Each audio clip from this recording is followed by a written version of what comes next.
درنو ملګرو، تیرو درسونو کې موږ دوه ویډیو لرلې، یوه د الفبا په تورو وه او دویمه ویډیو کې هم د پښتو الفبا په ورته تورو وغږېدو. هیله ده دا توري مو زده کړي وي، خو د دې لپاره چې خپل ځان وازموئ چې توري مو زده کړي دي او که نه. نو نن زه د پښتو الفبا یو توری لیکم، ورپسې وایم، خو لیکئ به یې تاسو، تر څو معلومه شي چې څومره مو دا توري زده کړي او مشکل تاسو په څه کې لرئ. الف، الف، ب، ب په ځای به دلته تاسو خپله لیکئ. پ، ت نه لیکمه، ټ، دلته چې څه راځي تاسو به یې لیکئ چې اسې ده. جیم، چ، څ، ځ، ح، خ، دال، ډال، زال، ر، ړ، ز، ژ، ګ، سین، شین، خین، سوات، دوات، توی، زوی، عین، غین، فی، قاف، کاف او گاپ. لام، میم، نون، نون، واو، ه، همزه، ی.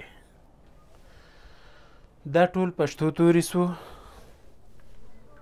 نو دا ټول پښتو توري سو. هیله ده تاسو دغه پاتې چې دلته څه راځي ولیکئ در سره، او که چیرې مو زده نه وي نو کولی شي چې بیا پخوانۍ ویډیوګانې وګورئ، ځکه چې د هرې ژبې په زده کړه کې تر ټولو مهم څه دي؟ د تورو زده کول دي.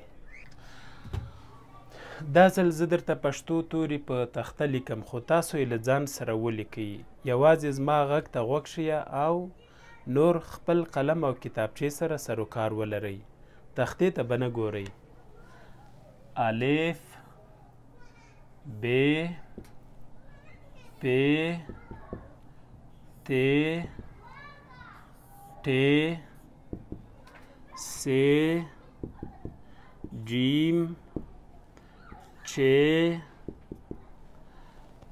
څ، ځ، ح، خ، دال، ډال، زال، ر، ړ، ز، ژ، ګ، سین، شین، خین، سوات، سوات، دوات، توی، زوی، عین، غین، فی، قاف، کاف، گاپ، لام، میم، نون، نون، واو، ه، همزه، ی. نو ملګرو، تاسو به هم خپله دا توري در سره لیکلي وي، او که زه چټک تللی یم تاسو بیا دا ویډیو در سره تکرارولی سئ او لیکلی سئ.